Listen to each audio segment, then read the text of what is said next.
2.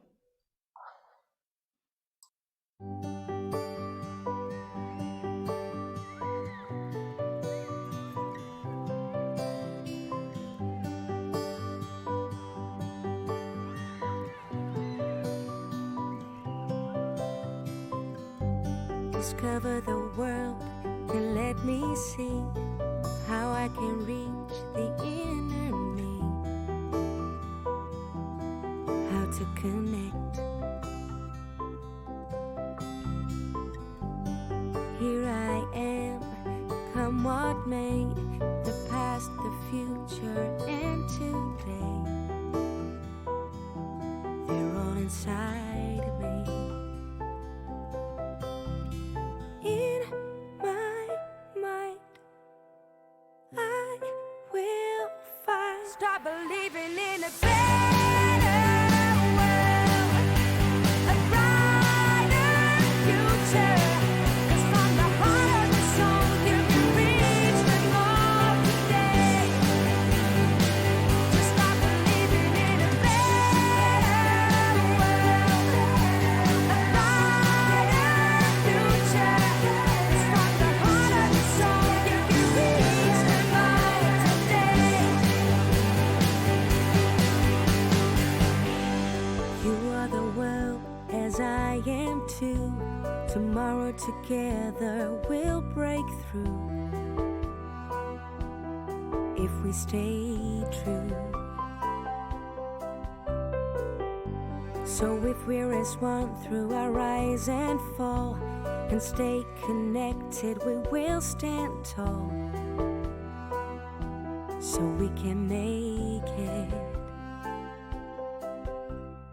In my heart, I will feel. Stop believing in a better world, a brighter future.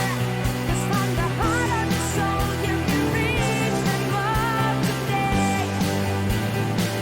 Just stop believing in a better world, a brighter future. 'Cause from the heart of the soul, you can reach them all today. Just stop believing in a better world, a brighter future. 'Cause from the heart of your soul, you can reach them all today. Just stop believing in a better world, a brighter future. 'Cause from the heart of your soul, you can reach them all today. Discover the world and let me see how I can change the inner me. How to connect.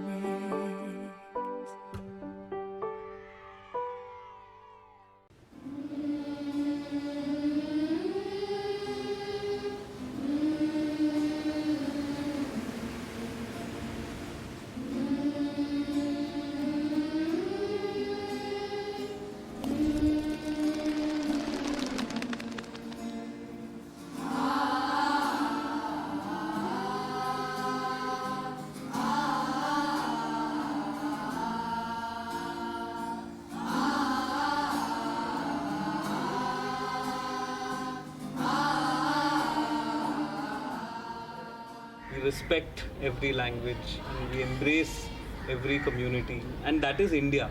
That's the whole essence of the Chennai Children's Choir also.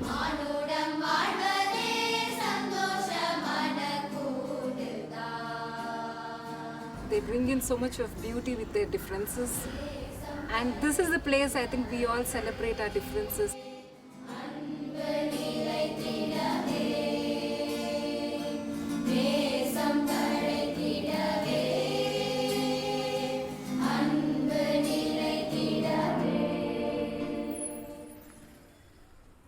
फुलको फुलै संसार काडाको आकामा काडै संसार झुल्किन्छ हे छाया நான் ஒரு தலித்து சமுதாயத்தை சேர்ந்த ஒரு poor family. என் குடும்பத்தில் வந்து யாருக்கும் மியூசிக்கை பற்றி ஒன்றும் தெரியாது. நாங்கள் அந்த மாதிரி இல்லை. இப்போது வந்து என்னோடய மக மியூசிக்கில் வந்து நல்லா பாடுறாங்க. அதனால் வந்து அவங்களுக்கு கிளாஸ் காமிச்சு கீரை நாமரோஸ்.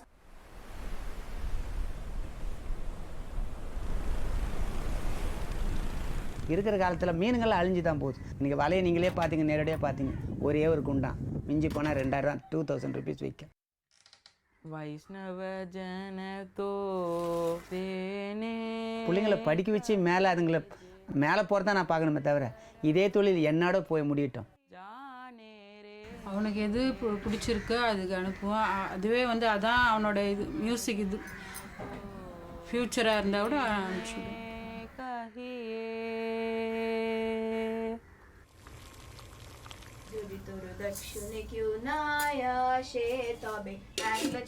ஆக்சுவலாக எனக்கு கர்நாடிக் மியூசிக் தெரியும். நான் கற்றுன்ருக்கேன் சின்னதில். சுனிதா மாதிரி இருக்கும்போது நான் கர்நாடிக் மியூசிக் கற்றுன்ருக்கேன்.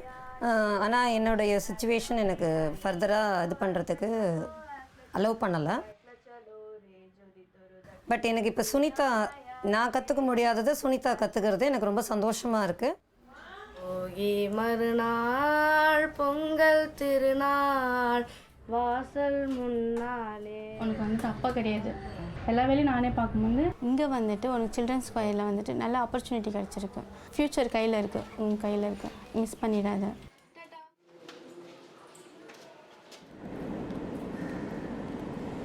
ஒழுக்கம் விழுப்பம் தரலான் ஒழுக்கம் உயிரினும். Wherever we go in the bus, we travel in auto, no, they will say she is a special child. Even some people reject to sit beside her. Kannamma Kannamma அழகு பூஞ்சிலே. In children's choir, she expresses herself very well. They inspired her. They never treated her as a special child. And the children who are there too, they will treat her as a normal child only.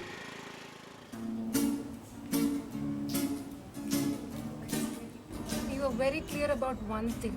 Nobody is different in this group, and music is a medium.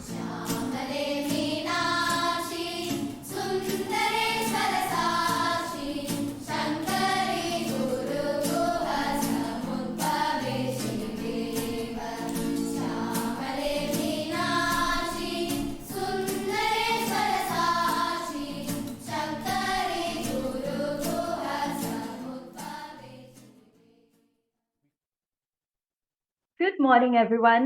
My name is Farisha, and I'm from the Singapore International Foundation. Thank you for joining us at the Arts for Good Fellowship panel discussion. I am female, in my late 20s, Malay by ethnicity, and have short curly black hair.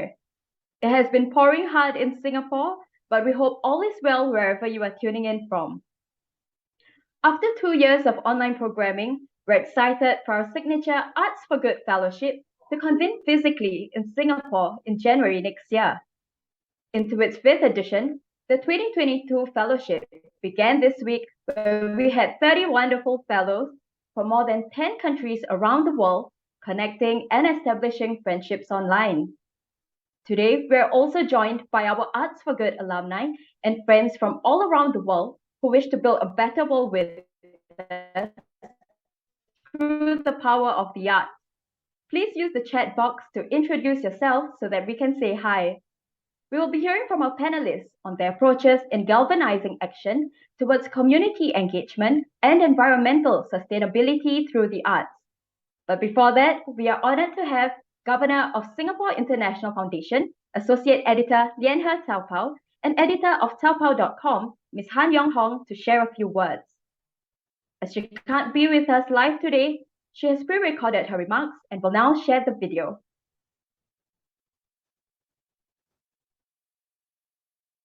Distinguished guests, partners and friends of the arts.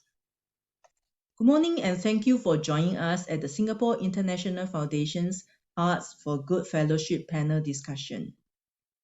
Today, we are seeing a greater shift towards sustainability in many parts of the world. Likewise, at the SIF, we strive to contribute to global sustainable development through our many programs. One area of great potential is the arts and culture. That is why in 2016, we launched the Arts for Good initiative to harness the power of the arts to bring people together and create positive social impact.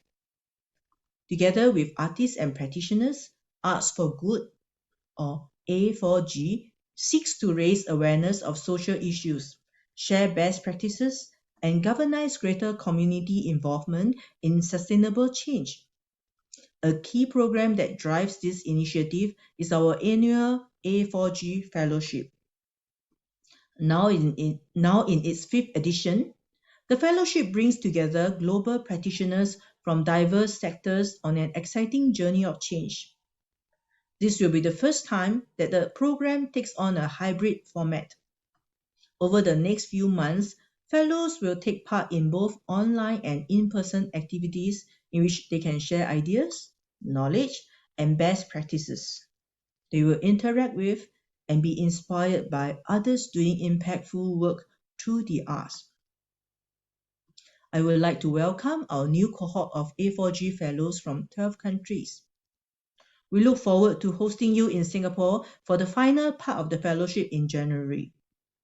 Upon completion, you will be part of the 126-strong A4G alumni network from 24 countries, all of whom share the same passion to take creative risks, create better understanding between communities, and uplift lives.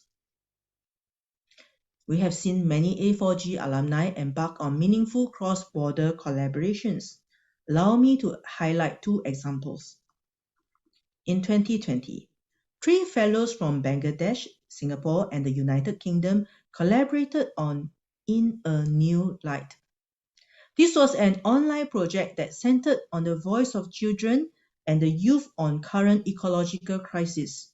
It culminated into a contemporary performance film showcased at the Edinburgh International Children's Festival last year. Earlier in 2016, A4G advisor Alan Lim led the Arts of Sustainability project, which connected experts and artists from Singapore and Shanghai. Together, they leveraged the arts and culture to promote awareness and community action on sustainable urban living in both cities. I hope this project will inspire our fellows to continue working together to make a positive difference through the arts. Today's panel discussion is themed The Art of Sustainability.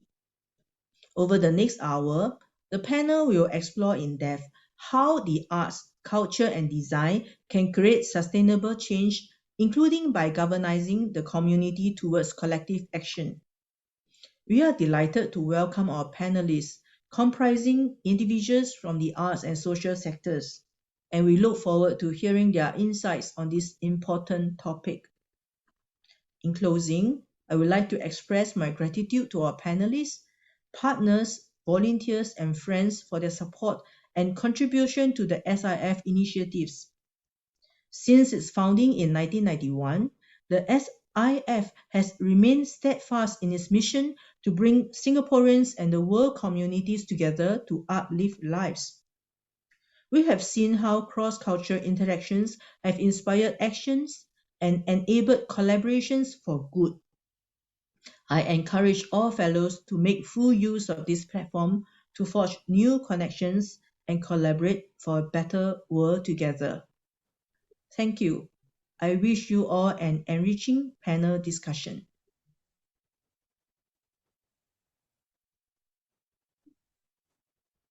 Thank you, Governor, for your well wishes. I'll be handing the time over to our moderator, Mr. Teo Wei Hong, to start off the exciting panel discussion. For those of you in the audience, please remember to type any questions you have for panelists in the Q&A tab to keep the discussion going. Without further ado, over to you, Wei Hong. Thank you, Felicia. Hi everyone, so I'm Wei Hong. I'm the Assistant Director at SCAPE. So SCAPE, short introduction, shameless plug. SCAPE is a non-profit social service charity that supports youth aspirations and passions here in Singapore. And specifically, I lead the programming department in the focus areas of creative arts, entrepreneurship and careers, media entertainment. But I know today is not about me or Escape. We have invited representatives from various arts and culture and design organizations, as well as arts practitioners who are based overseas, to come together to be part of this critical conversation on the art of sustainability. It's a big topic. So we have Valentina Riccardi, Acting Director for Culture Department, Asia Europe Foundation, here with us today. We also have Mui Ping Lim, who is the Principal Associate, Participate in Design in Singapore. And we also had Ras Savarita, a fellow 2021 Arts for Good Fellow batchmate, and also the founder of the Bio Balangno Creatives Initiative based in Philippines. The panel today will provide insights and approaches in galvanizing action towards community engagement and environmental sustainability. It will also explore the role that arts, culture, and participatory design can play in being agents of change. So, understandably, it's a big topic that's multifaceted. So please make use of the Q&A function on Zoom to share your thoughts, questions, comments that you may have about the topic in advance, so that when we reach a discussion, I can be pretty efficient with it. If you do have a question that you wish to direct to any particular panelist, please state their name in front so that I know who you are referring to. So without further ado, let me introduce Ms. Valentina Riccardi. Valentina has been with the Asia Europe Foundation for the past 13 years and is Acting Director for Culture since 2021. She leads the team in the overall strategy of its programs with her extensive experience developing projects and partnerships in the field of cultural diplomacy and international cultural relations. Wearing many hats, Valentina is also the general editor of ASAP's digital platform, offering up-to-date information and insights on arts, culture, and heritage from 51 countries in Asia and Europe. So if you go to a search engine and you type culture in Word and 360 in numerics, it'll be the first result that returns to you, and there's lots of information you can find there. So related to that, and that is exactly what is related to what Valentina will be sharing today, is on the digital initiatives that ASAP have been coming up with in the face of COVID that happened over the past 2 to 3 years. So I'll hand the time now to Valentina to share more about it. Valentina, please. Hello, thank you so much, Wei-Yong, for the introduction, and good morning or good afternoon to everybody who's online with us today. I'm here in Singapore with my fellow speakers. Some of them are in Singapore, some are not. Very happy to be here and to share with you a bit more about the Asia Europe Foundation, an organization based in Singapore but operating, as Wei-Yong already mentioned, in 51 countries of Asia and Europe. And today I want to share a little bit more on the topic of sustainability and what our organization has been trying to do, especially since the start of the pandemic in this sense. So I will share some slides. Just give me a moment. I will just share my screen. Here we go. I hope everyone can see the slides, and I'll just go to presentation mode. All right. So this is just briefly what I will be talking about. So again, we are talking about a big topic that is very, very important at this point in time. I think also considering what we've been through with the pandemic in the last 2 or 3 years.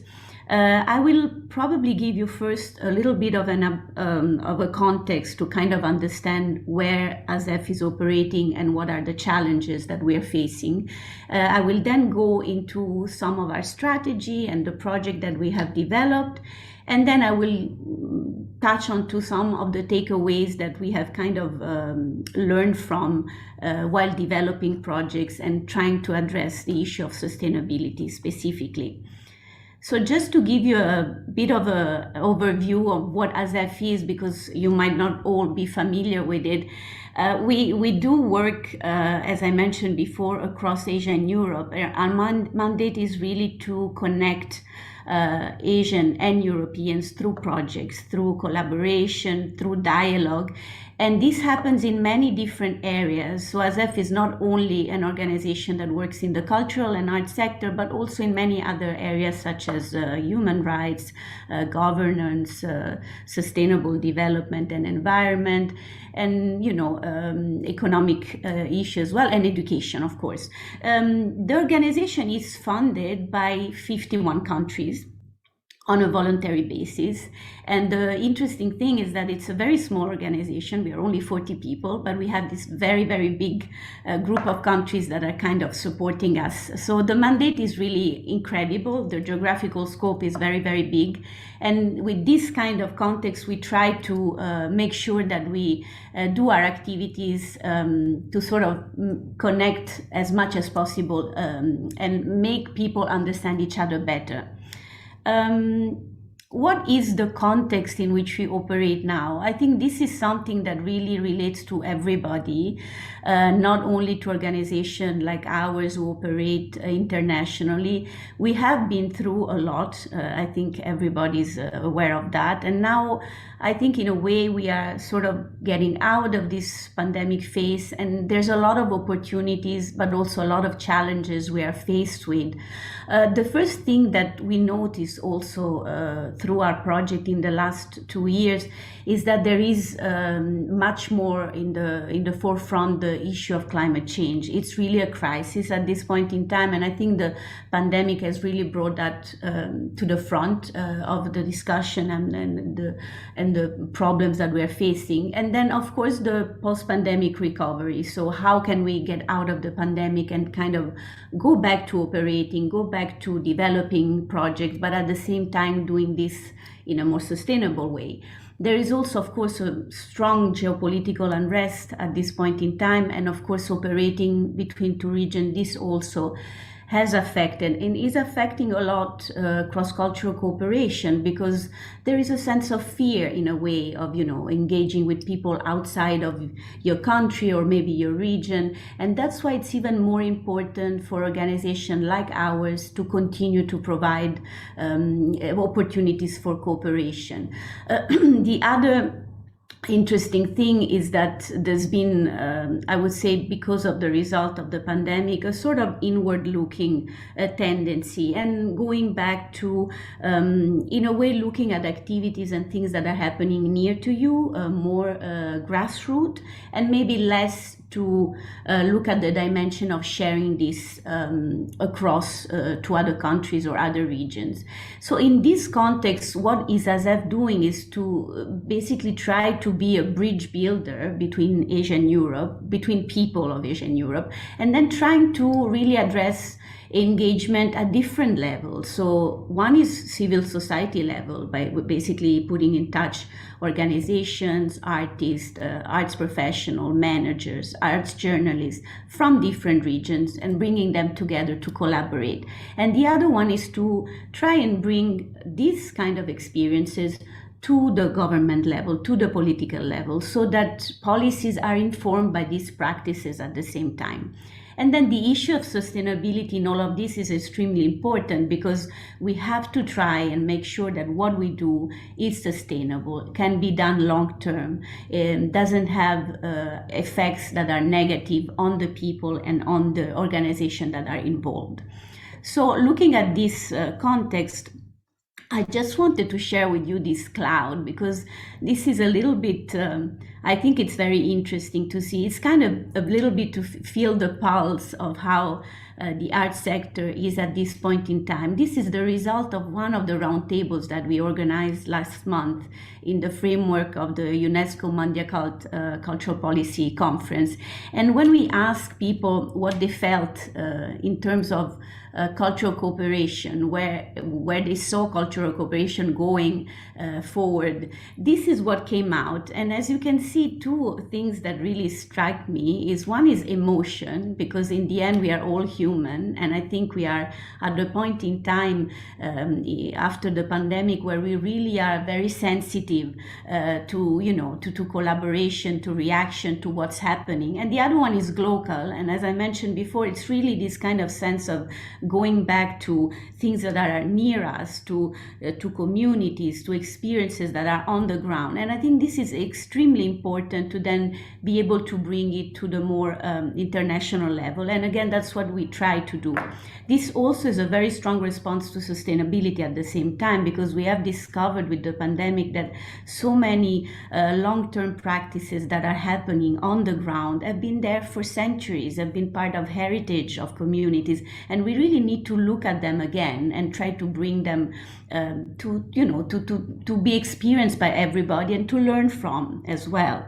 So just briefly, what do we do in terms of format is that we organize roundtables, we publish on Culture 360, the website that Wei-Yong was mentioning before. So we try to provide information for the arts communities out there.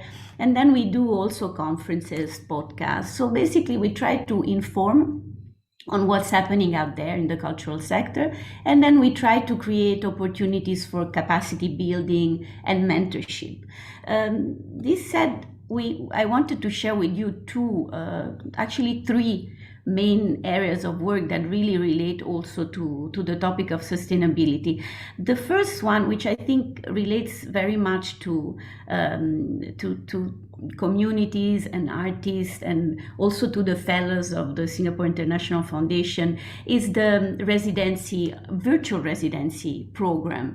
So what we've done since 2020 is that we've tried to organize some online activities where we bring together artists, arts manager, arts journalists, curators to collaborate and sort of do this through with the help of a mentor.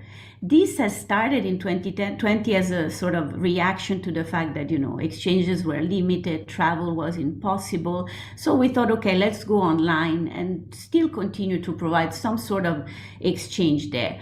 And we developed this, as I mentioned, in 5 residency. The last one, the one at the bottom that you see here, is the one that is still ongoing, and I will tell you a little bit more about it at the end.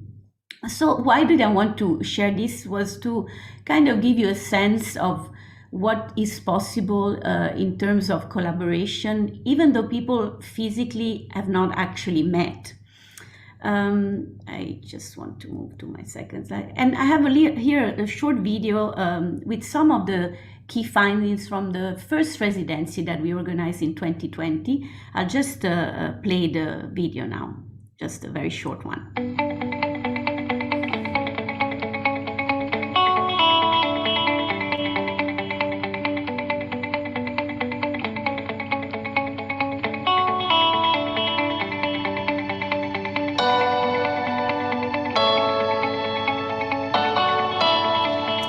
This was a group of 20 people, and they were working on pairs. So they were all paired together, and they worked exclusively online.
So this was just like to give you a sense of what we've done with this first collaboration, which actually was the biggest one in terms of numbers.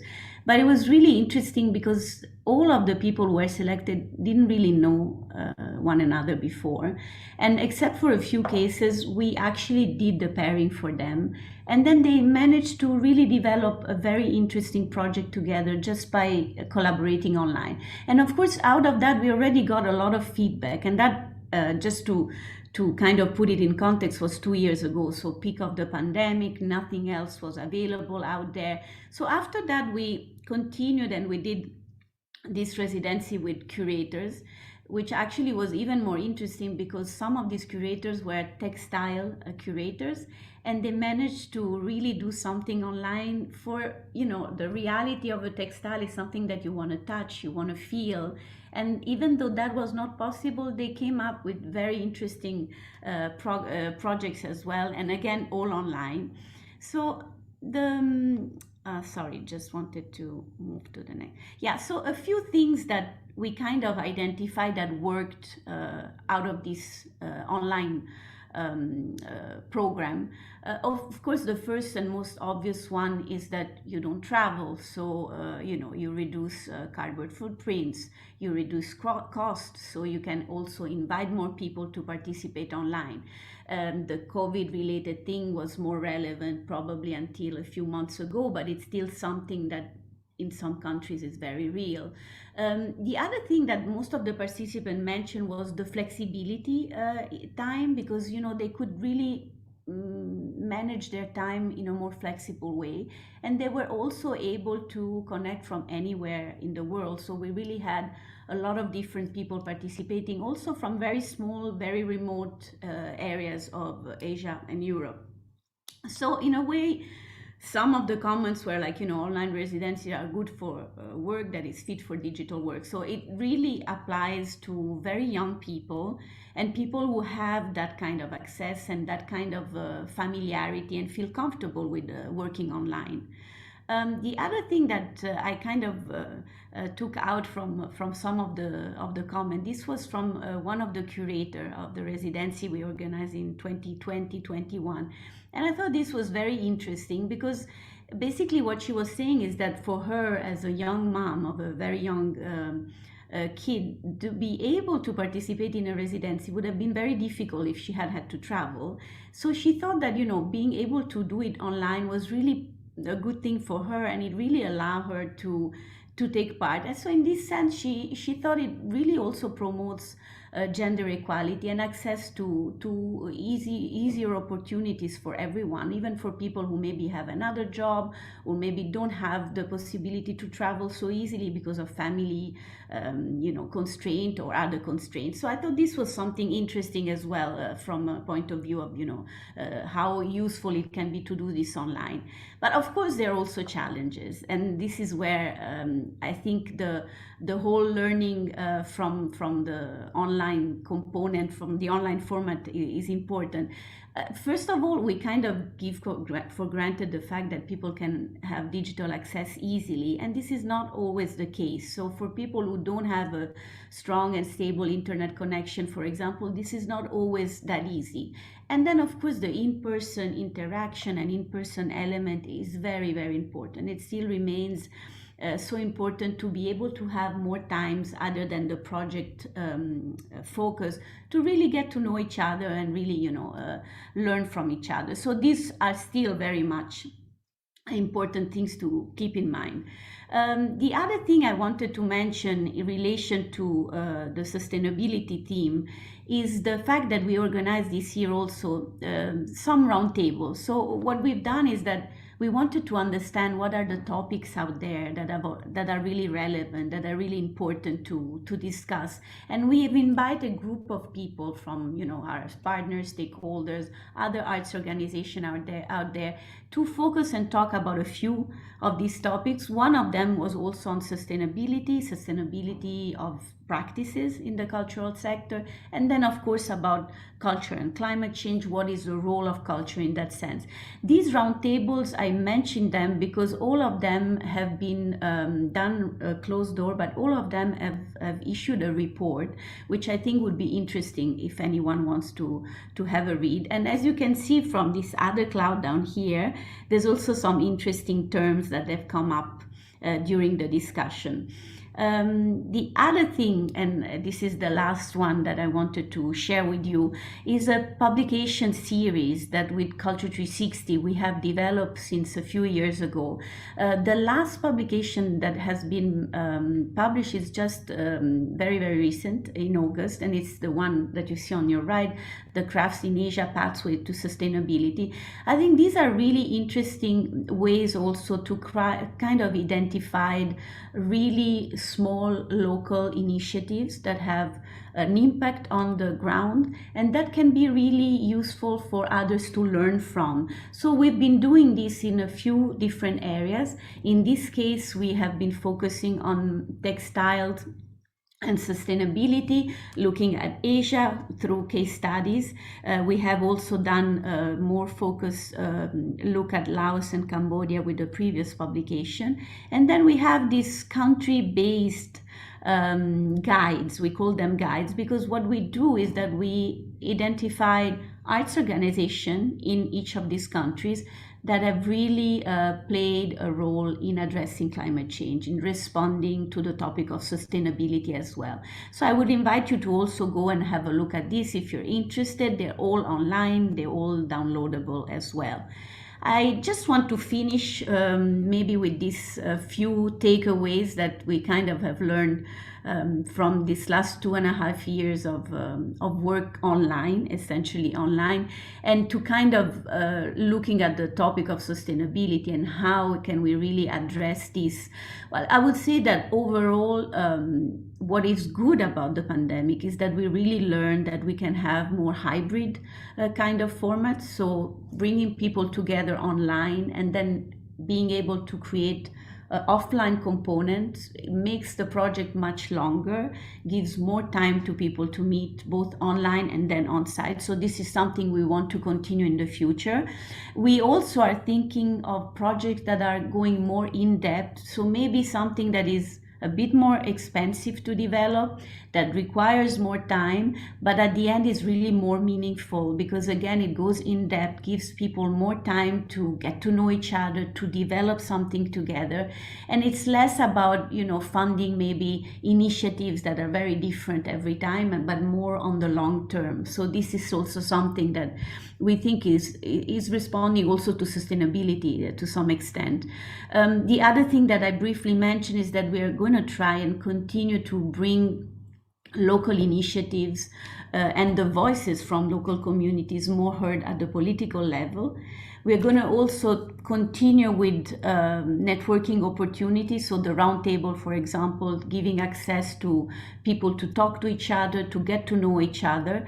And then this longer peer-to-peer interaction, which is something that all the residency participants have said and have mentioned. They need training, we want more training, but we want also to get to know better the peers out there. So to kind of keep this exchange going. So these are some of the things that we kind of highlighted, but I think probably you might have questions later, so happy to respond to those as well. And I just want to maybe touch on this very briefly, the connection with the Sustainable Development Goals. I think we try to align our project to this and respond to this as well when we develop projects. And this is something that I just wanted to also share with you because it's again very much in line with the discussion today.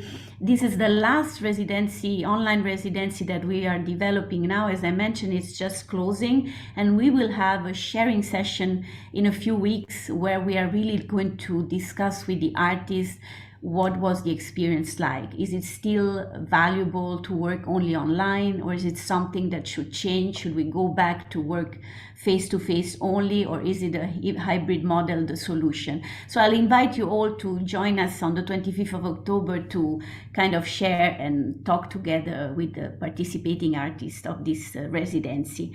I think I'm going to stop here, and happy to take some questions later. Thank you. Back to you, Wei Young. Thanks. Thank you, Valentina. I think it's a pertinent topic that many organizations are looking at, especially as we are trying to escape the shadows of COVID-19 and how we can continue on that. And to that end, if I may refer you to the chat, Kamini has very kindly shared the link to the talk that Valentina was referring to. Yeah, I didn't mention that Kamini is the mentor of this residency, so we are very happy to have her on board. Thanks. Thank you. Next up, we have Wei Ping Lim.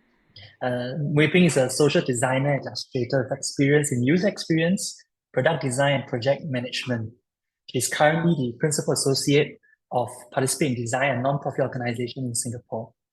Her passion for community design and community art saw her leading several key participatory works over the years, working alongside arts organizations, public agencies, and communities in co-creating design solutions to improve the lives of people.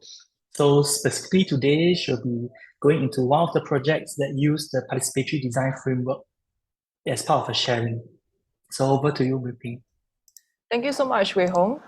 So give me some time. I will share my screen. Yeah. So hello, everyone. My name is Wei Ping. I'm from Participate Design. We are a non-profit organization that help empower local communities by designing with people and not just for them. So I'm a product designer by practice, and I've always been interested in designing products for various groups to make their day-to-day routine more convenient. I first got to know PID through their open studio back in 2018. I took upon a chance to visit them to understand what projects they have done. And I'm very intrigued by the way they conduct engagements and the relationship they build with community partners. Yeah. So since then, we have actively engaged 63,000 residents, recruited more than 1,000 individuals in our Friends of PID volunteer network, and impacted more than 56 neighborhoods, as well as conducted more than 70 workshops on participatory design. So in PID, this is the participatory design framework that we use to guide us for every project. And this is also something that we will impart to our community partners and artists to encourage them to apply this to their own community arts project. So participatory arts, if done right, can have the power to create social impact and change. So one project that I would like to share with you guys today is Arts at MacPherson. It's a 4-year-long project where artists will co-create artworks together with community partners and residents to celebrate their stories and memories of MacPherson neighborhood. So before we start, every edition of Arts at MacPherson, we will do an introduction participatory arts workshop to equip artists basic facilitation and engagement skills on how to involve public through the art making process and how they can design their co-creation sessions, such as this inclusive and accessible for all residents. So you can see here on the left-hand side. Yeah. So these skills and knowledge that the artists have learned can also be applied to their own community arts project. So we have also done a visioning workshop, you can see on the right-hand side, with the artists and their respective community partners, where we align the vision and goal for the artwork. So we involve the community partners since the beginning of the project to co-create with us an artwork that they can be proud of, fostering a sense of ownership. So allowing them to continue and grow the artwork even after the project has been completed with the artists. So the artists will then be applying these facilitation and engagement skills that they have learned from the participatory arts workshop to talk to residents in MacPherson and to understand their sentiments and vision for the neighborhood. So like what Valentina is saying, we believe in hearing stories firsthand from residents instead of giving artists just a brief. Resident needs and sentiments change over time, especially after COVID. So this also allows artists to build relationships with the residents here in MacPherson and also create artwork that speaks to the community in the present. Yeah. So for example, you can see on the left-hand side, Stacey, one of our artists that I worked with in the 2021 and 2020 edition, attended a few sessions where she can observe how the community partners conduct their own activities with the beneficiaries, with youth with special needs, to understand their likes and dislikes.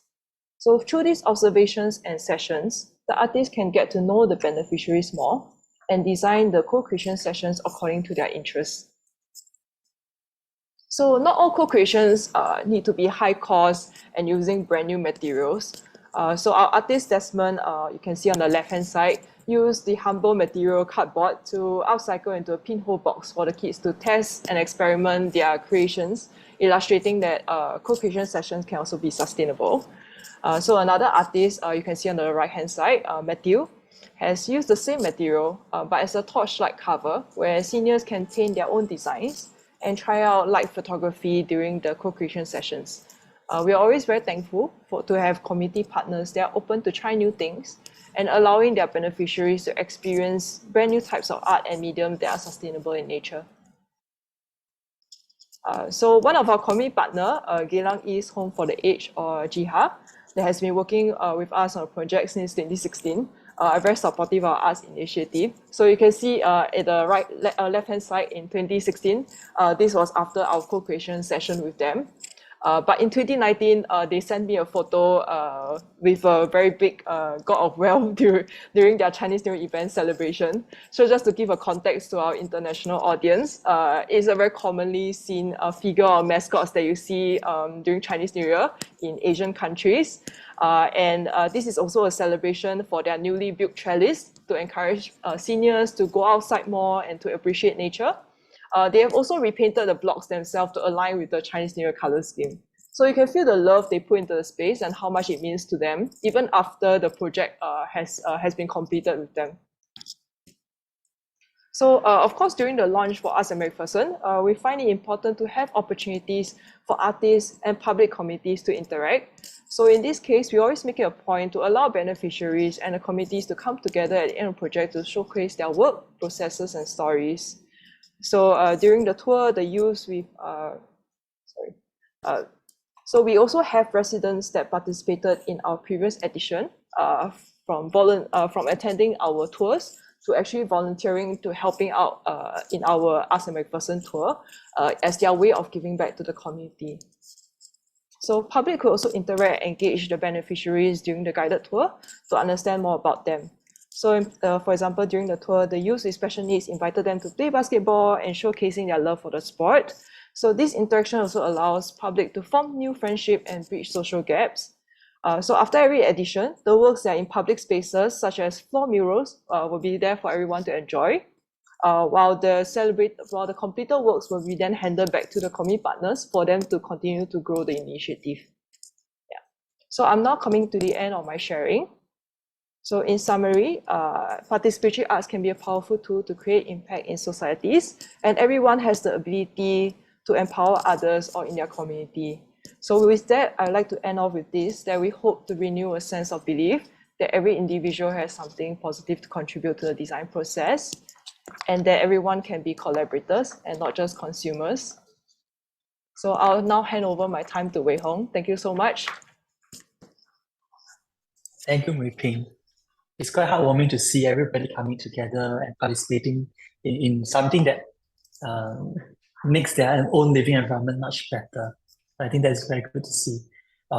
As a reminder, please make use of the Q&A function in the Zoom software to ask your questions. And if you have a specific question that you wish to direct to any of our panelists, please indicate their name in front so that it makes it easier later for us to have our discussion.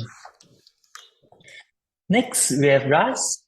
Raz is a multidisciplinary creative artivist who aligns his community-based arts endeavors in the scope of activation, facilitation, and education. He's a recipient of numerous fellowships in arts leadership, including the SEED program for the Mekong Cultural Hub and the British Council, Future Art Leaders with the Australian Council for the Arts, etc. So specifically today, he will be making a sharing for one of his fellowships. He will be giving a sharing on what he has done for one of his fellowship with ITEC, which is the International Teaching Artists Collaborative. So over to you, Ras. Thank you so much, Wei. And hello, everyone, as well. Thank you as well to my fellow panelists who really shared really very insightful presentations. So Jael will be helping me out with my presentation for the slides. So in last June 2020, I got a fellowship with the International Teaching Artist Collaborative, Impact Climate, and it's basically focusing on climate issues in different communities. So I'm one of the 5 artists who was given the opportunity to do this work, especially during the midst of the pandemic. And the theme of my community work is titled Unmasking Climate Injustices, Voices from the Past, Present, and Emerging Generations. I live in the Philippines. In the Philippines, there's about 7,600 islands. It's an archipelago, and really, it's a climate hotspot in the world. So most recently, we had a super typhoon just last month that also triggered conversations to really do something more about resiliency and also pushing for climate policies that will really support programs for our communities. So I live on the island of Panay. It's in the middle of the archipelago and really in the center of the island. So I live basically in a farm community, which I moved during the pandemic, and it's where I started my project with the International Teaching Archive. So for our project, we follow a framework um, that's somehow also related to what Valentina was sharing earlier, because with this framework, we think of environmental problems as are emotional, because we give so much emotional investment, and also we are triggered by emotional um, factors whenever we see environmental problems. And then also we look at the second framework, which states environmental solutions are technical, and we look ourselves as artists or scientists, where we can also put forth solutions, may it be small or big, but somehow it will fully support change and sustainability in our communities. And lastly, environmental decisions are political, and we know that it is really driven by the fact that we have to lobby to our political leaders to really create strong policies that will be future proof and also support our everyday lives as stakeholders, as community members in our communities. And being a teaching artist, I also see myself as an activator. I've been doing activism for the past 20 years with different organizations, and most most recently, I've been involved with this community of farm workers and engaging with primarily with women farm workers, because of the notion that women are carers and nurturers in our communities, and we hope that um, we can engage them where they can become activators as well in their societies, and also facilitators in their own right, and educators. So these are the 3 roles that we'd like to impart in our workshops, because we feel that these are the triumvirates that will really support each individual's journey as activator in the society. And my project um, lasted for about 8 months, and it was with several stakeholders, focusing with farm workers, the women, the women sector as well, and also the young people, including the local potter village as well, because we felt that because this is an artistic project, we wanted to connect with our local artistry so that it can be utilized as well as a form um, of pride for the local community to see. And we I've been following a farm worker for almost 3 months, and this is where we really extract conversation stories from our local stakeholders, especially the farm workers, and it's filled with a lot of emotions. This guy Ricardo Lindres, he's 64 years old. He's been a farmer for the last 50 years, and his stories really opened our eyes with the experiences of climate change. And when we talked about greenhouse gases and the effects of these greenhouse gases coming from developed countries, he never really realized it. But somehow, when we started our conversation, he was able to grasp the idea that even though he doesn't see the big industrial factories and all that within his surroundings, but he can feel the change and the effects of this impact in his small lot in the farm.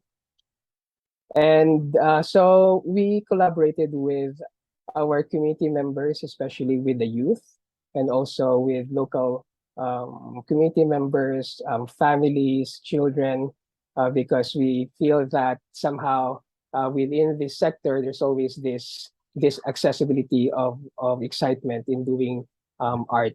And we utilized the masks as a form of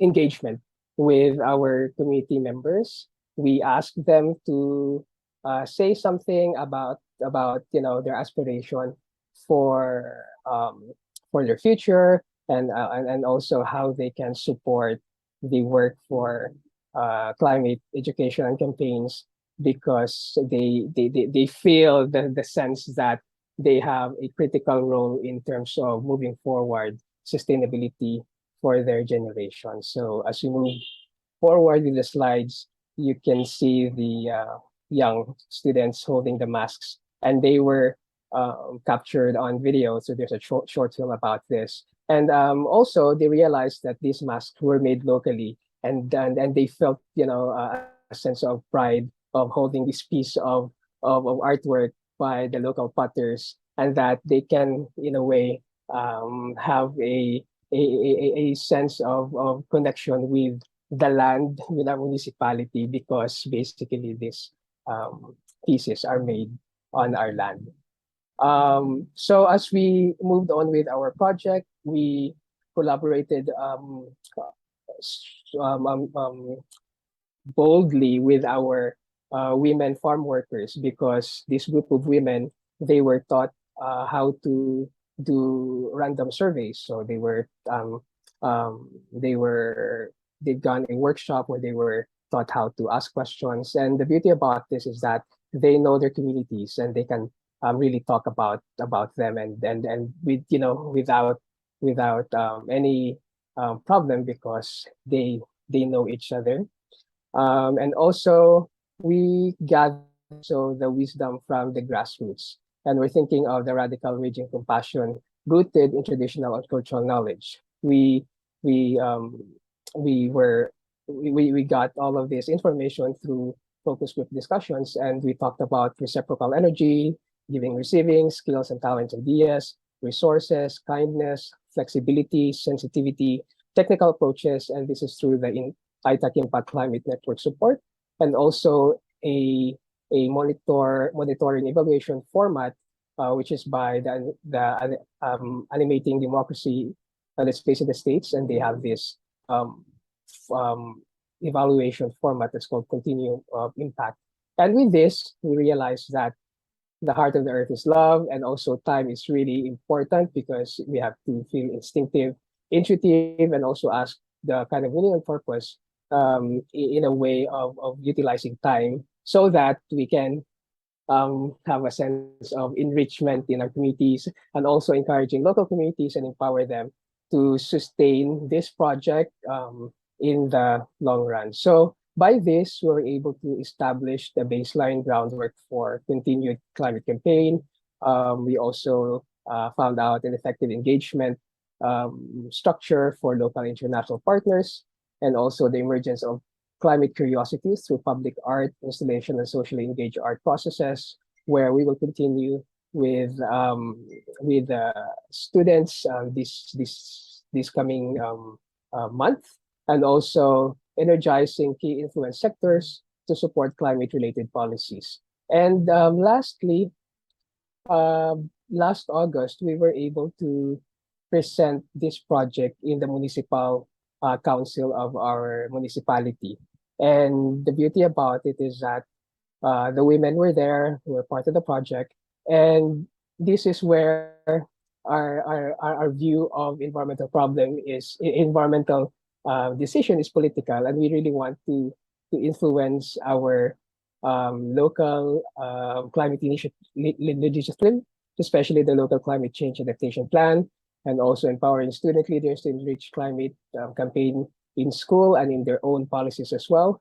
And we want to train these women to become again facilitators, so they can go to different villages and they can be the one teaching and facilitating these workshops. So basically, that's our project, and it's gonna continue in the next 8 months.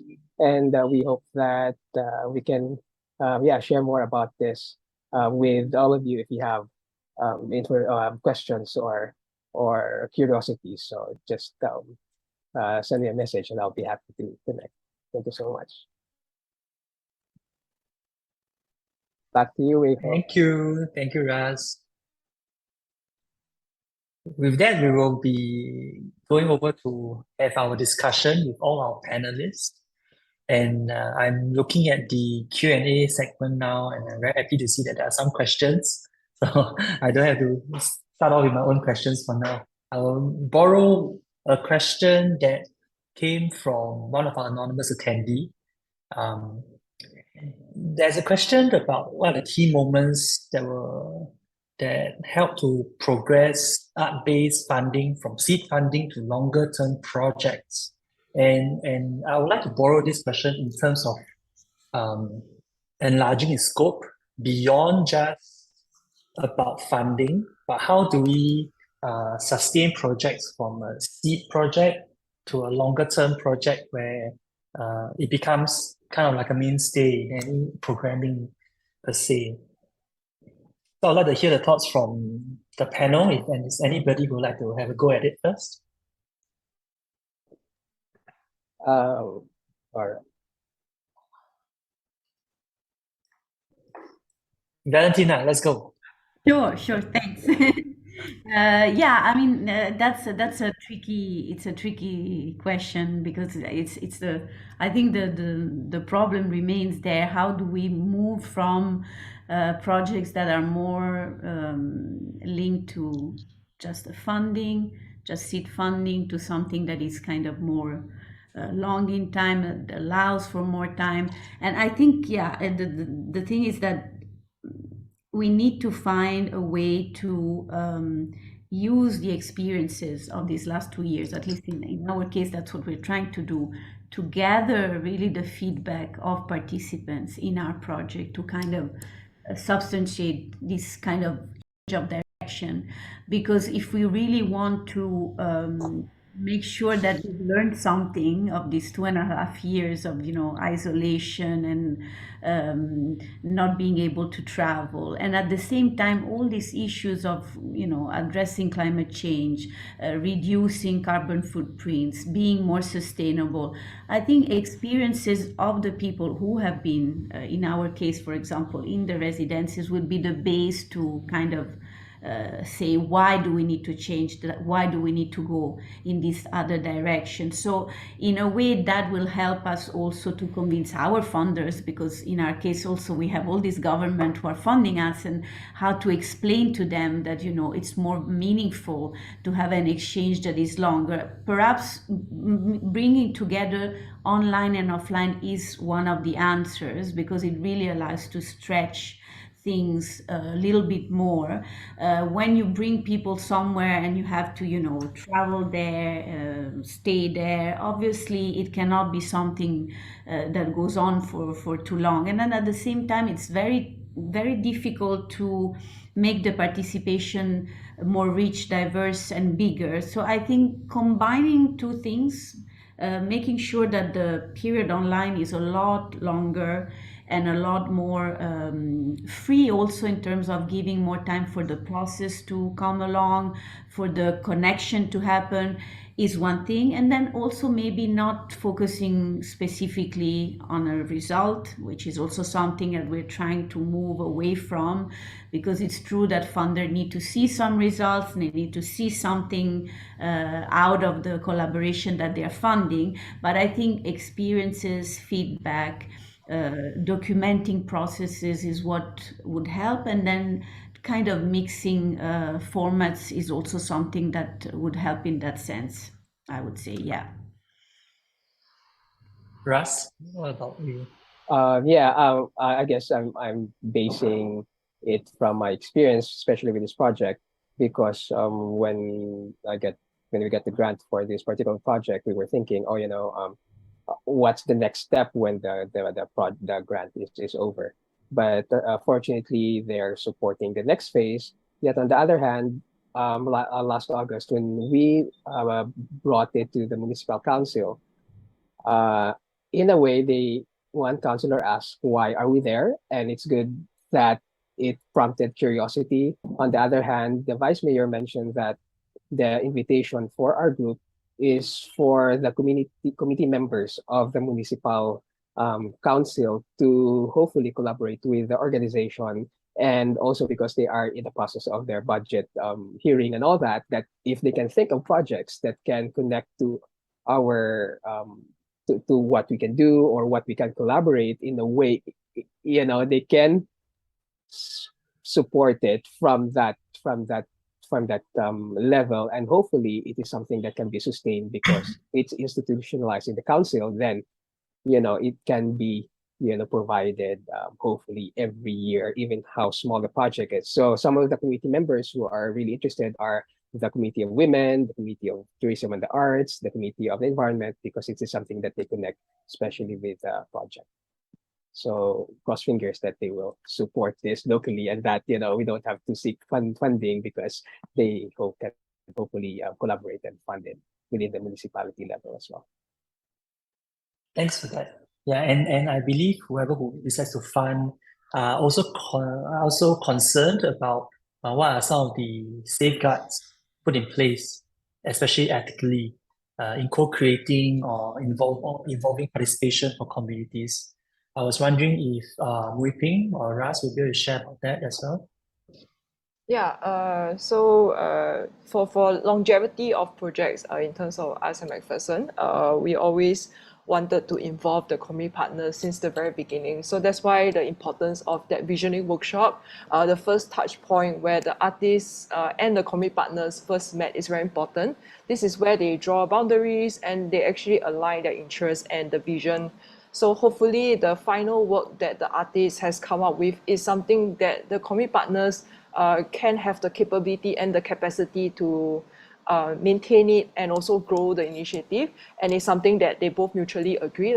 So the artist's role is not only just to engage their beneficiaries and the public, but also to create opportunities for like the beneficiaries and also for the community partners to continue to run events or even make use of the space or the installation that they have done to bring this project further, even without the artists. Yeah, and that's something that we always encourage during every Ask McPherson edition.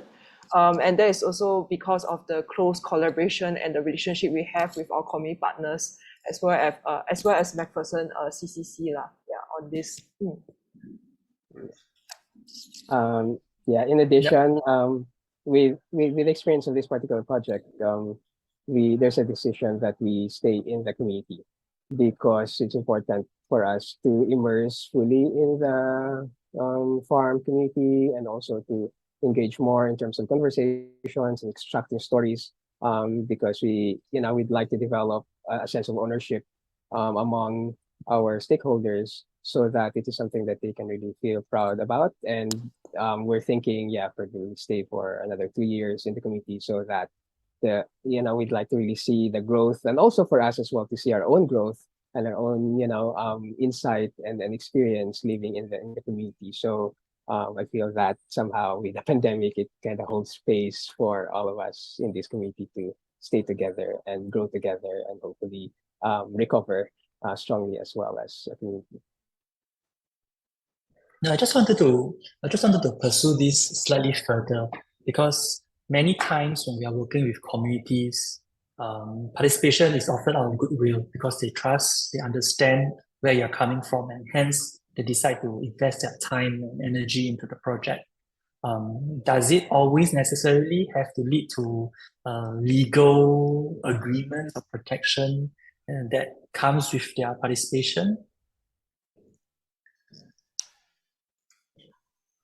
So for us, from your experience, yeah, from the experience, there's we see it as a reciprocal energy where there's a giving and receiving.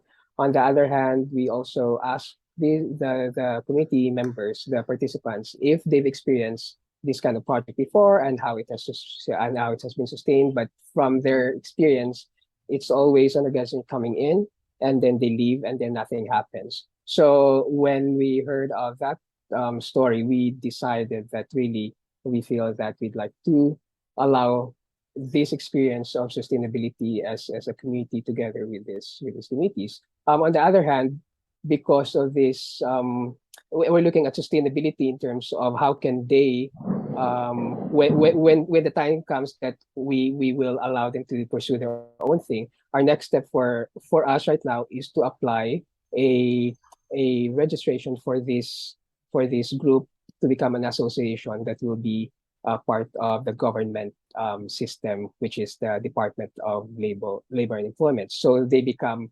a registered entity, and that they can eventually pursue their own programs, and even we will support in terms of writing proposals because it will be granted through the government, and hopefully it is something that can be sustained even if we leave them, after 2 years or something, but somehow they are fully registered and they can access government support in whatever ways.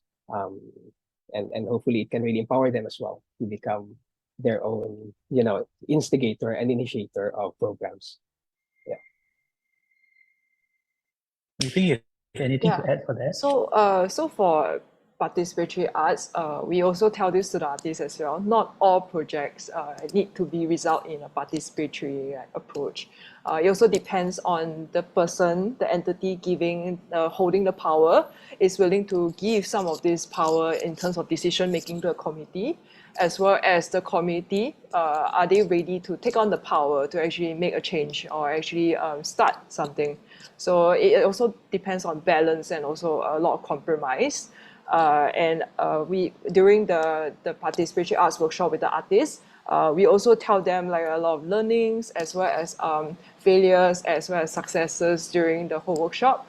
And of course, because it's a public installation and artwork, things happen that is out of our control and out of anyone's control. So we also do remind them that not to be too disheartened when things don't go your way or unforeseen circumstances happen, because it's just the nature of participatory arts. Yeah. Thank you. Thanks so much for that. We have a question that is directed for Valentina. Are a project outlines similar or different in Asia and Europe? Since climate action is also very subjective and specific to each country, how are real solutions developed? So yeah, I understand there are differences. The beauty of bringing people together is to bring those differences and kind of bring them to some kind of equal platform for discussion. So I think the diversity of experience is where you can enrich and kind of learn from. So we try to develop projects where we involved both sides, both countries, both organizations from the two regions, and that's where the real collaboration element happens, because usually when we invite people to take part in a project, they always come up with their own idea of how they can address, let's say, climate change. And then what is interesting is that through the process of collaborating with someone else who has a very different background and different experience, usually there is a strong change in the perception and the understanding, and then at the end of the process of collaboration there's a very different way to approach things.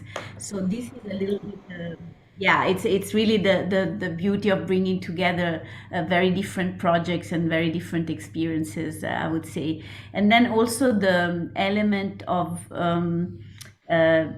providing some kind of very equal platform for that exchange to happen. It's also very important, because sometimes you come with, maybe a little bit of a feeling that you know more about it than the others, and somehow this is not the case. So to be able to provide that equal starting point for a discussion, it's something very, very powerful, I think, and that really results usually in discovering very, very new things from different sides. There's a similar question from Umaima, who is an instructional designer creating interdisciplinary resources for school curriculum. And her question goes, as each country has its own school systems, how they function and needs become difficult to design for global context.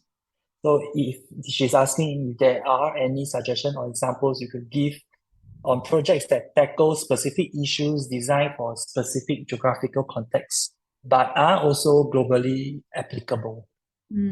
Yeah, I mean, this is the whole idea of bringing local experiences to the international level, because being very local and very small, I mean, the case of what Raz just, explained to us and shared with us, I think it's a great example of a community project that could be technically just something of an issue in that particular region or territory or rural area. But then the sharing of that with other communities, there's a lot of commonalities that then are discovered in the process. So it's something that really, I think, depends on who you bring together and how you want to approach it. But I think any local experience really has some commonalities with other local experiences somewhere in some other country or region. So I couldn't really identify one specific, but I can for sure say that in all the projects that we developed when we brought together, for example, in the arts residency, the artists that are now in residency, the one that are approaching climate change. So we have two groups, and one of the two groups is composed by an artist from Spain and an artist from Indonesia. And they work in very different sector. He's a sound artist and she's more of a visual artist. What they did is that they approached the topic of climate change, and somehow they found a lot of commonalities. They wanted to discuss the problem of plastic and how to reuse plastic. And I think what they came up with is very interesting, because somehow, coming from very different realities, they kind of found a common thread to sort of discuss. And I think this is generally what happens when you bring together experiences that could appear to be very, very small and very, very different, and then somehow they have things in common. So that's just one of the many examples that I can think of right now. Thank you. Thanks, Valentina. We have a couple of questions that are pretty related to what Weeping shared just now. So let me take on one of it by Duong. She would like to ask, what are the advantages and disadvantages when you work with young students in your art-based approach projects? Okay, so I'll go to advantages first with kids. So essentially is young audiences and beneficiaries. Usually during the touch point with the community partners, they will give a preview of like what their beneficiaries are like, their interests, so that artists can have a mental preparation of like what to expect when they do meet the beneficiaries. So usually for younger beneficiaries, their attention span are very short, and they would like a bit more quick interaction. So the co-creation sessions that the artists can thought of is always a bit more short in terms of time span, but it also have to be very exciting and very packed. So that's how you engage younger kind of beneficiaries. But also depends, you have to play according to their interests. If not, they'll just kind of like not really participate.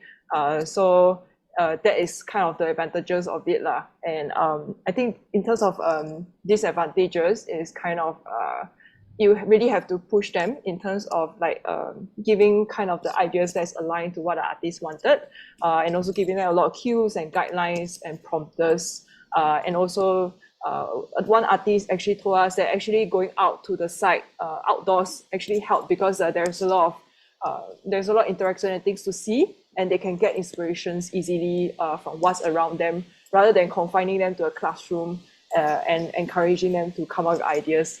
So that's one of the few solutions and some of the things that hopefully you can try if you're working with younger kids and beneficiaries. Yeah. Are you planning to share any disadvantages? I think other than them not having them needing more prompters, I feel that they are quite they are quite a pleasant thing to work with. And artists actually, when we came on board for Arts and McPherson, they do have experience working with kids. And because of the mental preparation that the community partners gave them, they don't really have an issue lah. Yeah.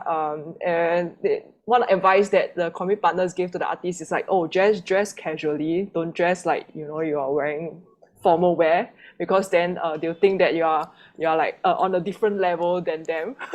so the artist came with t-shirts and sandals. So I think that's something that maybe you guys can also try. Yeah. Thanks for that.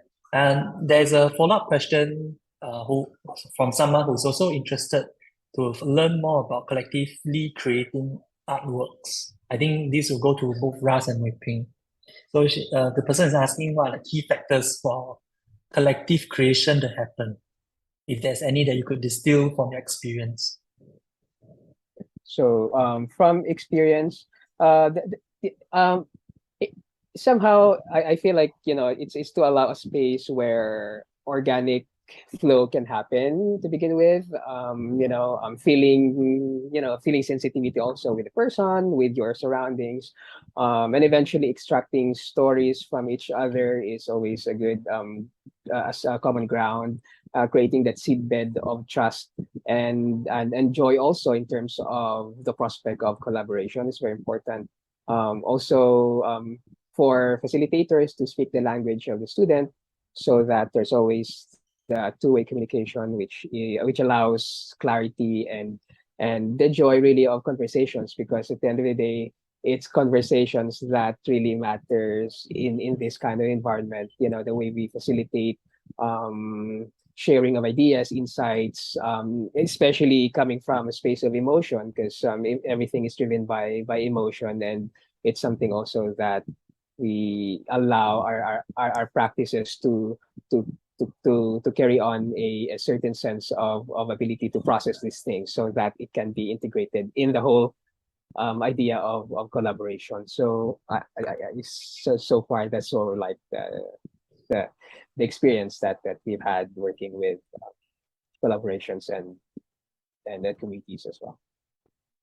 So similar to what Ras has mentioned, is also the co-creation sessions don't really happen just a one-off. It's a series of sessions where maybe the first one is just get to know them and really understanding their personalities and their characters. So the environment where you have the co-creation is very important. Be it outside, where the place that they're familiar with and comfortable with is really helpful, as well as like the questions that you ask. So if you're looking at younger audiences or younger participants, the questions that you ask also have to be a bit more easily understood by them. So we every time tell this during our facilitation as well. Like if your question is not really understood by a 12-year-old, then maybe you got to rethink your questions.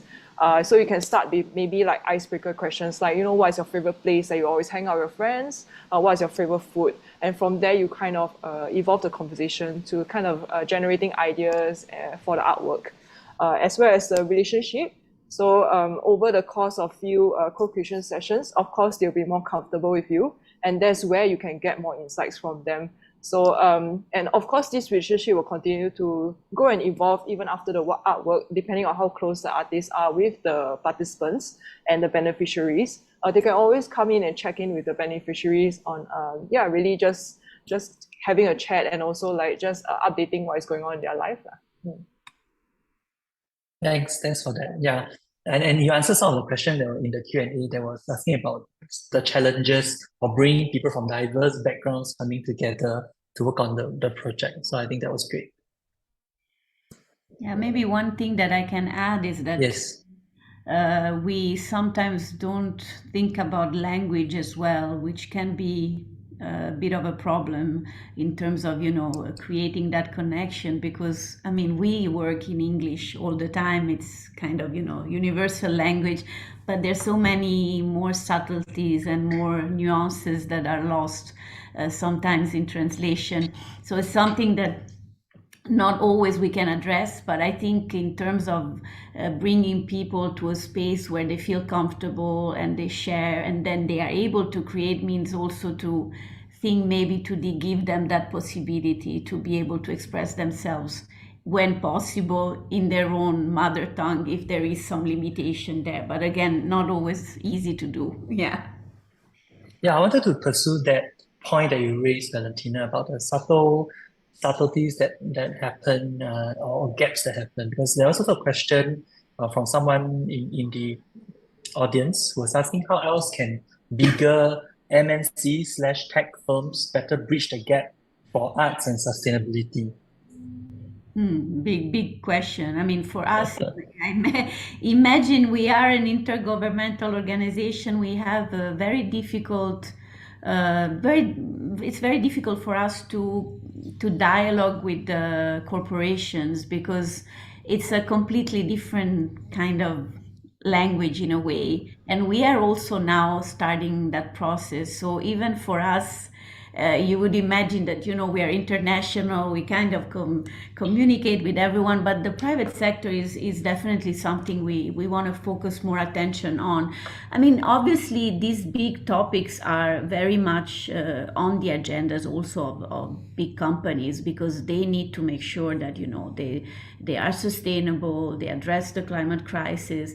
The question is, what are they sensitive to in terms of project that they could then co-fund or they could then support, because of course some of the initiatives that we work with are very small again, so how can we bring their attention to those experiences and make sure that they understand that even if it's small in terms of scale, it's something that is really has an impact on the ground, so something they should be aware of. I think it's really about understanding what language they speak and sort of align to that language somehow. But again, it's a work in progress, and I can't say that we have really done that yet in ASEF, so something we are working on as well. But it's very important. We should really try to bridge also that gap there and kind of create that connection as well.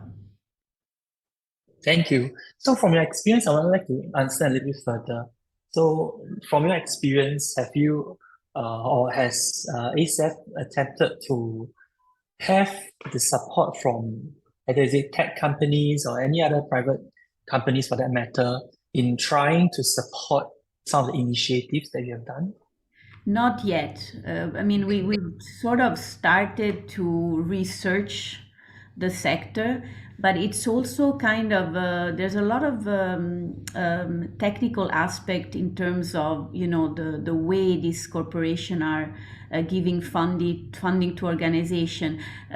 Without going too much into the details, but ASEF being publicly funded, we have been sort of relying on the funding that comes from governments so far. So this is like a completely new area for us to kind of create the connection with the private sector. So we haven't really had any collaboration so far, but I think it's something we are really actively looking at now. So it's really about researching what kind of sectors we want to connect with first, where should we go about it, what kind of experiences to bring them on board. I think the topics are definitely of interest to everyone. The question is again to where to look at and what region, also what realities to look at. So I don't have really much experience with the private sector at this point in time. Maybe I don't know if Raz has more on that.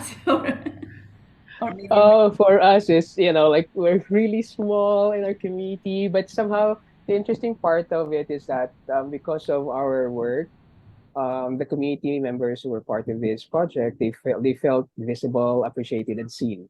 So there are, in my network, friends who are kind of following our work and also engaging and eventually extending support.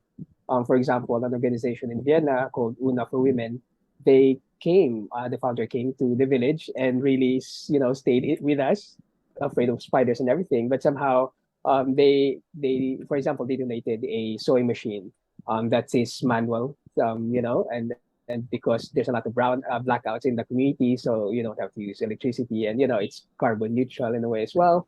And also like the local business, like the BPOs here in the city where I live, as well. They are supporting our program by donating, let's say, a printer and a computer because there's a need for students to print for their project. So in a way, the organization has extended its facilitation work in these other social issues that is concerning education and also livelihoods for women, for example. So in a way, it's branching out and also aligning to, of course, the SDGs as well. Yeah, I think that's also another thing because by aligning with the SDGs, we kind of also try to attract the attention of other sectors. Maybe one more point that is interesting, again, an observation that I also make for ourselves for the work that we do is that sometimes we tend to work within the sector, so within the arts and culture, but going out of it and sort of bringing in other voices from other sectors as well to the discussion, to the dialogue. It's also very important because then also we can reach out to different platforms as well. I'm thinking, about the whole climate change debate and how culture is still very much at the margin of this debate, but increasingly I think artists are involved in that conversation. So the role of organizations like ours is to try and bring more of those voices, but again connecting outside of the sector as well. So not only dialogue within the culture and art sectors, it's something that we need to be conscious of and sort of act on. Yeah. Thanks for that, Valentina. Yeah, I'm getting ping from SI that my time is running out. So, and I understand that we still have quite a few questions to go. I would like to close this with last question for everyone's brief input, and then we'll see how we can answer the rest of the other questions separately after the session. So this last question is for all three of our panelists. What are the other trends you can foresee that will be probably coming up in the next 5 to 10 years in your area of work that will probably inform what we should be looking at now? I'm sensing the trend. Yeah, it's about the trend, but I feel that one critical role of our generation, people my age, is the trend of awakening oneself to what kind of meaning and purpose each of us can bring forward in the next 5 years, for example. Because even in the Philippines, aside from environmental problems, you have, political instability as well and all that. And young people, I guess I feel I'm still young, but at least my generation is trending that ability to act on something and revolutionize ideas so that it can bring forward the commonality of sustainability. And especially in my sector with the arts and environment, it's really critical that the voices will be heard and will be moved forward. And I feel like I can sense that there's a shifting tide and there's a trend towards that. And I'm hoping that, more and more of us will bring it forward to the next 5 years as a very cool trend to revolutionize our future. So I think in terms of participatory design aspect, we really see we do see a lot of our volunteers actually telling us that like they do want to start something within their own respective organization or work sector, but they do not know how to. So for us, we believe that our duty is to really impart them the tools and also the skills needed to actually start all this change. And also with the limited resources that they have within themselves. And this is where we believe that with accessible and inclusive toolkits and also skills that we can impart them, we hope that they themselves can be also the agent of change, rather than like us being the organization to really keep to do all this. And we really hope to be very open and share all these skills with anyone or everyone that is willing to make a change and to be open to try new things. So that is really kind of our vision here in PID. Yeah. Giving them the tools to fish. Yeah. Valentina. Yeah, I think, well, a few things. There's so many things that I think we've already discussed, but maybe a few things that I see should continue to be trends and we should focus on.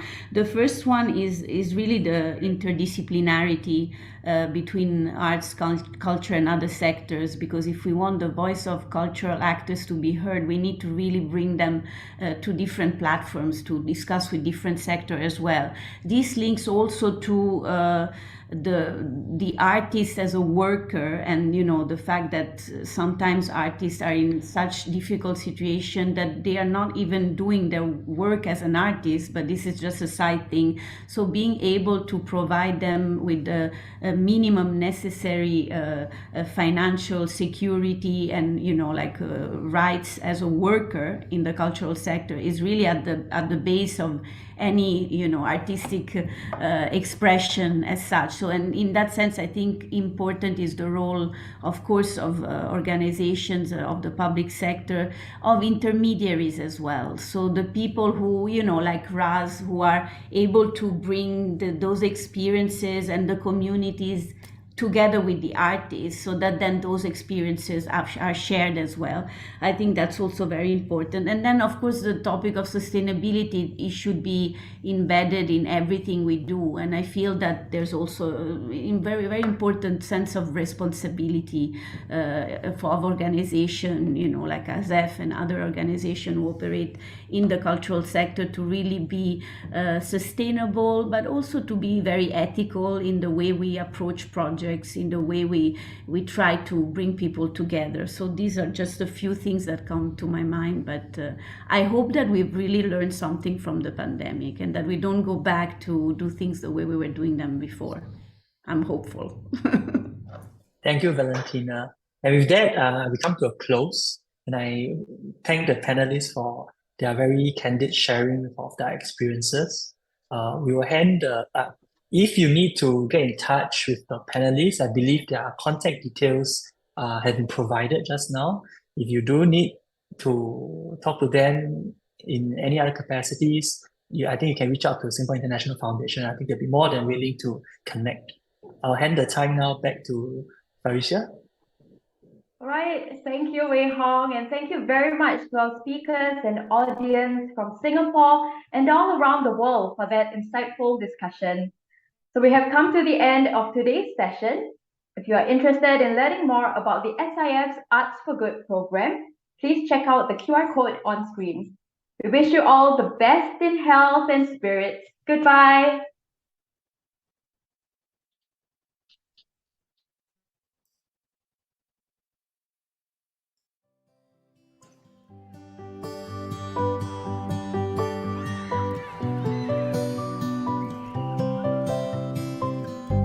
Discover the world and let me see how I can reach the inner me. How to connect. Here I am, come what may, the past, the future, and today. They're all inside me. In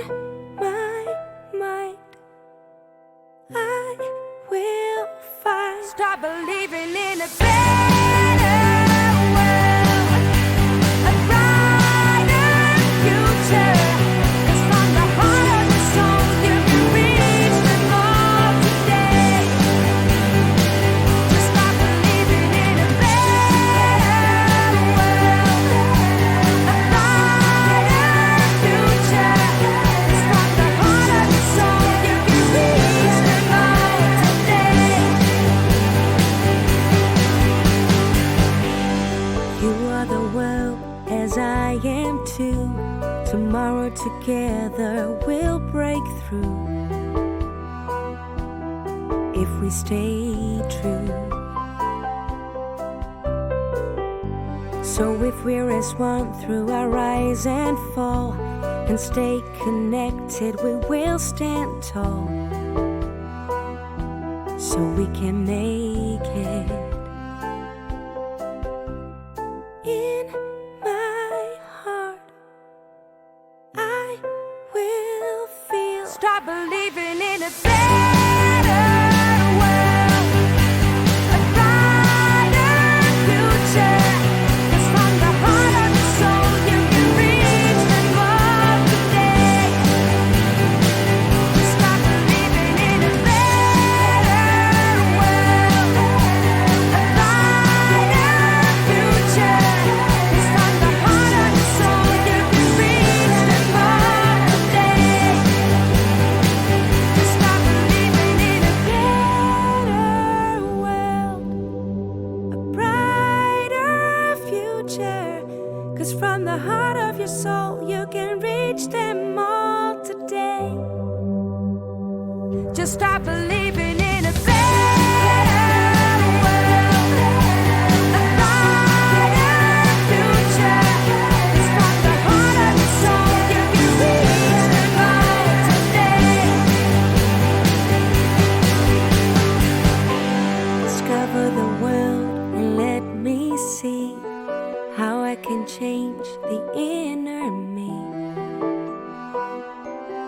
How to connect.